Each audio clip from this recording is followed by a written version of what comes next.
Applying a patch in pre-install mode performs which three actions only? Choose 3. Option A. Generates jar files. Option B. Reads product drivers file. Option C. Relinks all the executables. Option D. Performs file copy actions. Option E. Performs version checking. Option F. Relinks FND and AD executables only. The correct answer is option D, E, F. Which 4 statements are true about the Rapid Clone utility? Choose 4. Option A. It removes components of the file system. Option B.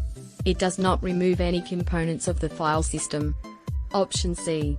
It can be used to migrate an existing system to a new server. Option D. It re-implements the save configuration on the target system. Option E. It is applied in normal mode to all Apple_tops on the source system.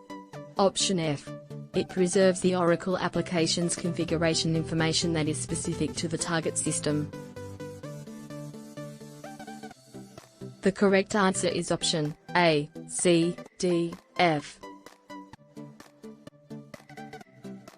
Which option is required when using the Applied Patches Advanced Search feature in OHM? Option A. Patch ID. Option B. Language. Option C. Server type. Option D. Application system name. Option E. Product that owns the patch. Option F. Applied from date and to date. Option G. Apple_top where the patches were applied. The correct answer is option D.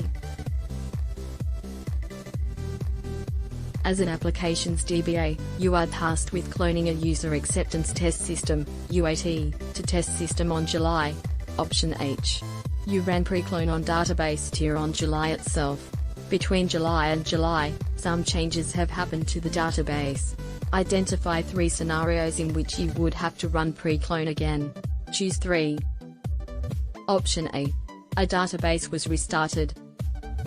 Option B. A table space was dropped. Option C. A custom schema was dropped. Option D. A database data file was resized. Option E. A data file was added to the database. The correct answer is option B, C, E.